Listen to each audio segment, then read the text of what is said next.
Oh, yun. Oh. Diba? Yan ang pagulak. Pero mo, pag-stitch mo. Sa lagay na yan, Pero mo, sa stitch gawa mo, mo yan, ginanon mo na. tutuwa na Ginanon yan. mo pa siya. Diba? Diba? Hindi Tinulak tapos mo pa na katawan nito niya. ng 40 Doble ang minutes, ginawa, tatlong ginawa mo, 45 isang minutes. stroke Ngayon, lang. natira ka pang 10 minutes. Diba? 40 minutes. Tapos ka na dyan. Tanggal. Tanggalin mo na. Pwede ka dito. Paharapin Ginawa mo na niya, siya. ginanon niya ako, diba? Kasi kunti lang naman ang harap eh. Hindi naman 15 minutes lang ang harap. Okay na, 75 minutes dito. Pulasan mo siya. Pulasan mo siya. Masyal mo sa mga aware kasi minsan ayaw nila ng Pwede mo itong gamitan ng ganito. Ma'am, pwede pakiharap. Ganun ang pagharap ha. Takpan mo siya ha. Kasi siyempre, Meron pa. meron ba? Takpan mo siya kung saan siya bandang, Alam lang. kung saan siya bandang Yeah. haharap. Sumiko ako ha, sumiko ako. Okay na ma'am? Sumiko Takip. ako yun.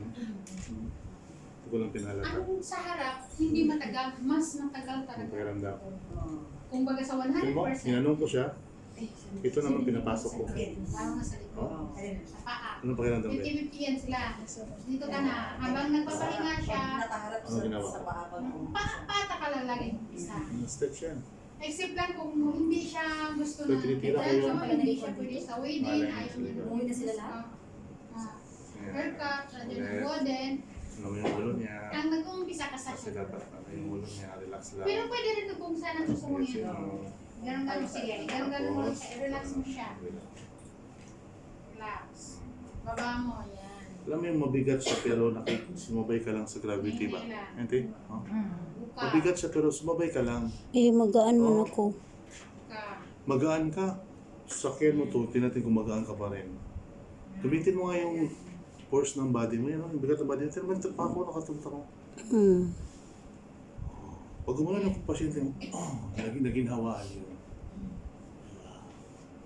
Tapos ito naman, Alam mo, pasok sa ka loob dito. ng isang oras, satisfied na Pasukin yan. mo to ito. Posibleng hindi.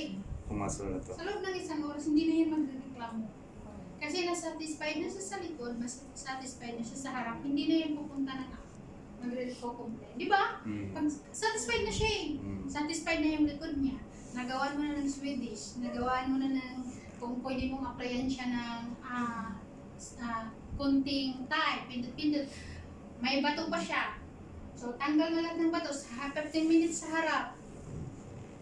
Sa isang oras, hindi na yan magre-reklamo. Sasabihin na yan doon sa counter.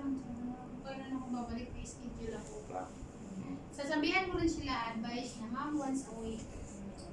Once a week sa loob ng isang buwan. Yung ano man, pwede yan, ano yan, once a month lang dapat. Once a month, pag normal na. Pag Normal.